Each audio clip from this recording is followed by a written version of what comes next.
عربی ادب سے ماخوذ ایک مشہور حکایت ہے کہ ایک بستی میں رہنے والے لوگ جھوٹ بولنے اور جھوٹی گواہی دینے میں مشہور تھے۔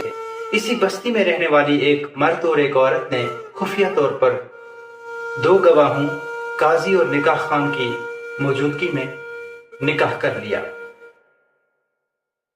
لیکن کچھ عرصہ بعد خاوند بیوی میں کچھ ناچاکی پیدا ہو گئی، جس کے چلتے شوہر نے بیوی کو گھر سے نکال دیا اور شرعی حقوق سے بھی محروم کر دیا۔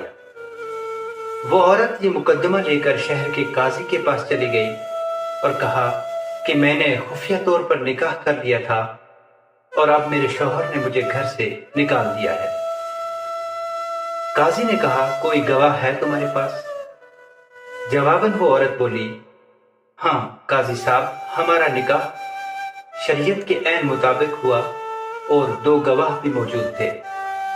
چنانچہ دو گواہوں اور اس کے شوہر کو طلب کر لیا گیا، مگر دونوں گواہ اور اس کا شوہر اس عورت کو پہچاننے سے صاف مکر گئے، بلکہ انہوں نے کہا کہ ہم نے تو اس عورت کو آج کے پہلے کبھی دیکھا تک نہیں۔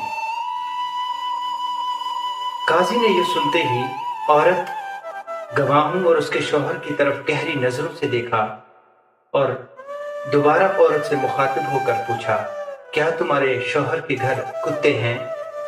جواباً وہ عورت بولی، جی قاضی صاحب، کتے ہیں۔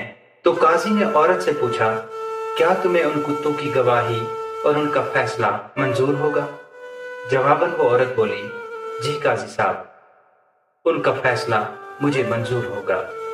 تو قاضی نے سپاہیوں کو حکم دیا کہ اس عورت کو اس شخص کے گھر لے جایا جائے، اور اگر وہ کتے اس کو اجنبی جان کر اس پر بھونکنے لگیں تو یہ عورت جھوٹی ہے، اور اگر کتے اس کو گھر کا فرد سمجھ کر اس کا استقبال کریں تو یہ دو گواہ جھوٹے ہیں اور اس کا شوہر جھوٹا ہے۔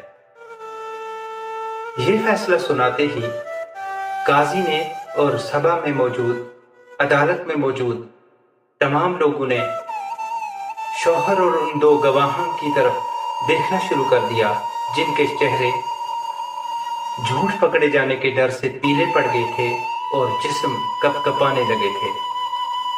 فیصلہ تو ہو چکا تھا۔ قاضی نے سپاہیوں کو حکم دیا کہ گرفتار کر لو ان جھوٹوں کو اور ان کو کوڑے لگاؤ، کیونکہ یہ جھوٹے ہیں۔ اور قاضی نے اپنے مشاہدے میں کہا کہ بدترین بستیاں ہیں وہ جن کے باشندوں سے زیادہ ان کے کتے سچے ہوں۔